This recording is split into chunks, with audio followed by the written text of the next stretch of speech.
देखी चल मर्दाना रंग करतार के आपे मर जाते जेड़े दूजे बंदे नू मारते। ये सच्चाई है और सच सबको हजम नहीं होता। देखना आज जो सच बताया जाएगा ना, मिर्चा लगेगी, बहुत मिर्ची लगेगी। विशेष तौर पर गोदी मीडिया चिंटू मिंटू और मिर्ची लगती, पता नहीं क्यों। सबसे पहले तो जो डॉक्टर रितु दहिया को, दहिया नहीं सॉरी, जो डॉक्टर रितु को उठाया गया था ना दिल्ली, जो धरना लगा रखा था डॉक्टर रितु ने, उनको उठा लिया गया था पुलिस के द्वारा। वो धरना दोबारा लग रहा है भाई। रितु वहाँ पे आज शाम को धरना लग जाएगा। आज लगे कल धरना स्टार्ट हो जाएगा और 19 तारीख को वहाँ पे प्रोग्राम भी है। डॉक्टर रितु द्वारा प्रोग्राम किया जा रहा है धरने के ऊपर। तो वहाँ पर भी ज़्यादा से ज़्यादा संगत पहुँचेगी और वहाँ पर मिलेंगे, सभी मिलेंगे आपको वहाँ पे। उसके बीच में जो अपना मुअल्लिम मोर्चा लगा हुआ है, मुअल्लिम मोर्चे पर भी ज़्यादा से ज़्यादा संगत पहुँचे और पहुँच रही है। पहुँचना भी चाहिए, अच्छी बात है। एक जो अभी किसान आंदोलन की डेट रख रखी है भाई, 13 फरवरी से किसान आंदोलन करेंगे। इस आंदोलन के अंदर मांग शामिल करो भाई। सबसे बड़ी मांग की बंदी सिंगरिया होने चाहिए। क्यों उनको इतने सालों के जेलों के अंदर रखा जा रहा है? पहले भी बोला था हमने, तो जब पहले आंदोलन हो रहा था उस समय पर भी बोला था, अब भी बता रहे हैं मेन मांग में होनी चाहिए, बंदी सिंह गिरिया का मांग शामिल होनी चाहिए। जो अभी किसानों का 13 फरवरी को जो धरना प्रदर्शन शुरू होगा उसके अंदर होनी चाहिए ये आंदोलन भी तो शुरू पंजाब से ही हो रहा है ना, पंजाब ही करता स्टार्ट। तो ये मांग होनी चाहिए। इसके ऊपर आप अपनी राय रख देना। अब बात करते हैं भाई, पता नहीं क्यों चिंटू तुम्हारे को इतनी तकलीफ हो जाती है। सबसे पहले स्टार्ट करते हैं पाकिस्तान के अंदर से, क्योंकि पाकिस्तान के नाम पे ना, क्योंकि मालदीव, पाकिस्तान, कनाडा सबको तो बर्बाद कर दिया, गोदी मीडिया ने बर्बाद कर दिया। सब घुटनों के बल लेटे हुए हैं, बस इनसे रहम की भीख मांग रहे हैं। चाहे वो कनाडा हो, चाहे पाकिस्तान हो, चाहे मालदीव हो, चाहे भाई चाइना हो, सबको घुटनों के बल लिटा दिया। ये बात और है कि घुटने इनके टिके हुए हैं, ये बात अलग है। वो तो मीडिया बता देती है। पाकिस्तान के अंदर अभी 9 जनवरी, जो ये 9 जनवरी गई है, कितने मतलब नेताओं ने भाई दादा छोटू राम के लिए पोस्ट डाली थी? कितने नेताओं ने?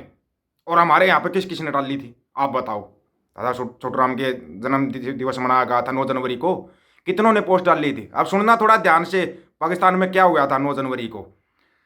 लाहौर हाई कोर्ट में दादा छोटू राम का जन्मदिन मनाया गया। अखबार की रिपोर्ट है, ये रिपोर्ट है। और सिर्फ जन्मदिन नहीं मनाया, वहां पर जो हाई कोर्ट में जो वकीलों ने जो मांग रखी ना, वो बताएंगे आपको। भगत सिंह मेमोरियल फाउंडेशन, ये नाम पता नहीं कि पाकिस्तान में आती है तभी इनको मिर्ची लगती है। यहाँ पे तो राजनीति होती है, चाहे शहीद आजम भगत सिंह, वो सबके नाम के ऊपर। लेकिन वहाँ पे देखो, भगत सिंह मेमोरियल फाउंडेशन, पाकिस्तान के अध्यक्ष इम्तियाज राशिद कुरैशी के नेतृत्व में लाहौर के डेमोक्रेटिक लॉन में दादा छोटू राम के 79वें जन्मदिन 79वें जन्मदिन के अवसर पर एक समारोह आयोजन किया गया, जहां उपस्थित वकीलों ने मोमबत्तियां जलाई और प्रार्थना की। अब इस पे बोलिया क्या है? इस पर बोलते हुए कुरैशी ने कहा कि दादा छोटू राम का जन्म 79 साल पहले लाहौर की आबादी गुलबर्ग में हुआ था। उन्होंने लाहौर की भलाई के लिए कई महत्वपूर्ण कार्य किए। जिसने लाहौर नहीं देखा हाले तो वो जन्मा ही नहीं। कई महत्वपूर्ण कार्य किए। उन्होंने कहा कि लाहौर में दादा छोटू राम का स्मारक बनाकर उनकी जीवनी को स्कूली शिक्षा में शामिल किया जाना चाहिए। स्कूली शिक्षा में, यहाँ पे तो वैसे ही हटाया जा रहा है। और एक मुख्य सड़क का नाम उनके नाम पर रखा जाना चाहिए। ये वो मांग करेंगे तो मनवा भी लेंगे। और हमारे यहाँ पे क्या किया भाई? किसी ने दादा छोटू राम का कुछ मनाया, कुछ किया? नहीं किया, नहीं किया। दूसरी तरफ चाहे वो चाइना हो, चाहे वो अमेरिका हो, चाहे कनाडा हो, ऑस्ट्रेलिया हो, सभी मतलब सिखों के लिए इतना खुल के बोल रहे हैं। और हमारे यहाँ पे बोल के देखो, यहाँ बोल के देखो, बोलते ही 1 मिनट में पता नहीं क्या कौन कौन सी धारा लग जाएंगी। धाराएं समझ में नहीं आती उन धाराओं का। चलो हमारे को तो कुछ कुछ पता लग गया कैसी धाराएं लगती हैं, लगी है ना, इसलिए पता लग गया। नहीं लगती तो हमारे को भी पता नहीं लगता कौन कौन सी धारा लगाते हैं ये, सिखों पर कौन कौन सी धारा लगती है। अब अपने ऊपर जैसे देशद्रोह का लगा दिया, उनके ऊपर यूपीए लगाते हैं। और एनएसए तो मुख्य रूप से, एनएसए का जो कानून है ना, वो तो मुख्य रूप से पंजाब वालों के लिए बनाया गया है। ये बात सबको पता है कि एनएसए लगाओ और इतनी दूर डाल दो उनको ताकि कोई मिल भी ना सके, कोई मिल भी ना सके। अब तो ले आओ पंजाब के अंदर ले आओ, केस तो पंजाब में ही चलेगा। चंडीगढ़ हाईकोर्ट में केस चलेगा ना, तो जो वो वहाँ पे भेज रखे हैं, डिब्रूगढ़ भेज रखे हैं, उनको ले आओ ना पंजाब के अंदर।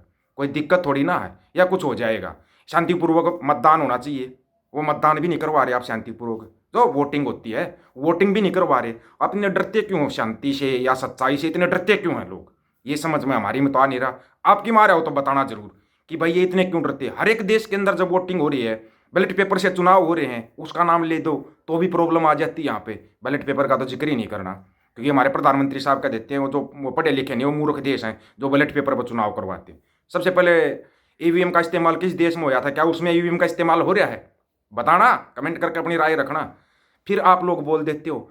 अब जब भी आपको याद आती है, अभी एक सबसे बड़ी वो बात बताते हैं आपको, जो कि ठीक है, अयोध्या जो जा रहे हैं जाओ भाई, लेकिन वहाँ पे खाना कैसे बन रहा है? कभी लंगर लगाया हो तो लंगर लगाने का मतलब का पता होगा। लंगर लगाती है या सिख कौम लगाती है?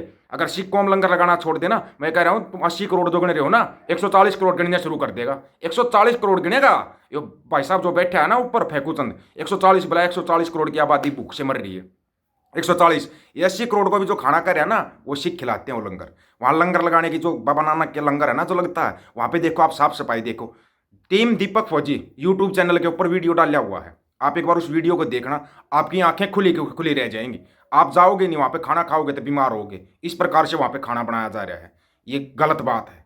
ठीक है, आप एक बना रहे हो, बड़ा आयोजन कर रहे हो, हालांकि ये बात अलग है कि ये एक पार्टी का आयोजन है, वो धार्मिक आयोजन नहीं है, वो एक पार्टी से संबंधित आयोजन है। अगर धार्मिक आयोजन होता तो चारों मठों के मठाधीश आते, क्यों नहीं आ रहे? वो उन्होंने बता दिया भाई पार्टी का आयोजन है, वो बात और है। चलो ठीक है भाई, बीजेपी बड़ी पार्टी है, बड़ा आयोजन कर रही है, करो, अच्छी बात है। लेकिन राम नाम की लूट है, लूट सके तो लूट। लूट होती है भाई राम के नाम पे, हो रही है और होने लग रही है। कितना अभी तक सिर्फ इन्होंने पता कितना चंदा आया? अरे पता है क्या? जो बोला वो राम के नाम से ट्रस्ट बना रखे, उन्होंने पता कितना चंदा बताया है?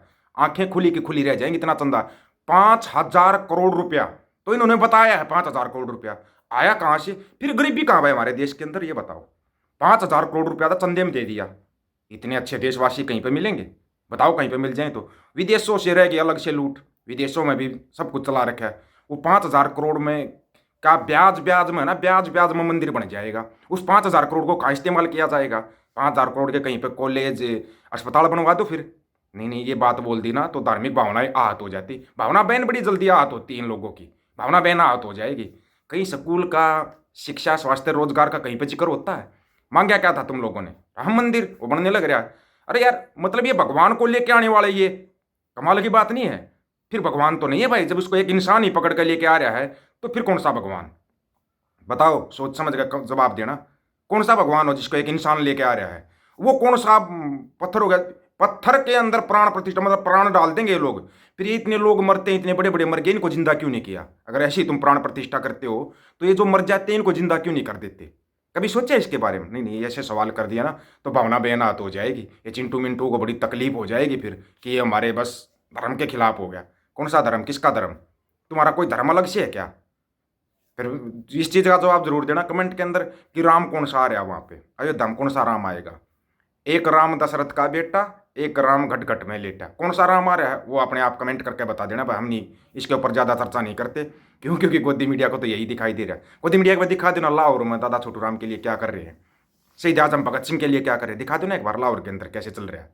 ना पाकिस्तान का नाम आ गया ना तो ये बड़ी जल्दी बोल देंगे तुम वहाँ चले जाओ, है ना। चलो 5,000 करोड़ रुपये का चंदा, चलो कुछ तो बताया इन्होंने। 1992 में कितना आया था उसका तो कोई हिसाब किताब ही नहीं। हज़ारों करोड़ तब भी आया था, बताया था ना। अभी इन्होंने खुद अपने मुंह से बोला 5,000 करोड़। तो बाकी तुम लगे रहो चिंटू, तुम दीवा ताड़ी थाली मोमती तैयार रखना और अपने जलाते रहो, बजाते रहो, बाकी तुम्हारे पास कुछ भी नहीं है। हाँ, परमानेंट घंटा जरूर मिल जाएगा, उसको बजाते रहना। वैसे तो दुनिया ने तुम्हारे को घंटा बना रखा है, कोई भी बजा जाता है तुम्हारी, है ना। सभी साथियों को राम राम, नमस्कार, आदाब, सत श्री अकाल। वीडियो को ज़्यादा से ज़्यादा शेयर, चैनल को सब्सक्राइब और बेल आइकन को जरूर दबाना दोस्तों। ऑफिशियल दीपक फौजी यूट्यूब चैनल, बात हक और सच की करेंगे, हक सच की बात हम करेंगे। वीडियो को ज़्यादा से ज़्यादा शेयर करने की जिम्मेवारी आप लोगों की है। और टीम दीपक फौजी यूट्यूब चैनल पर वीडियो जरूर देख लेना एक बार, आपकी आंखें चुंदी आ जाएंगी। गज की आंखों, वाहेगुरु जी का खालसा, वाहेगुरु जी की फतेह।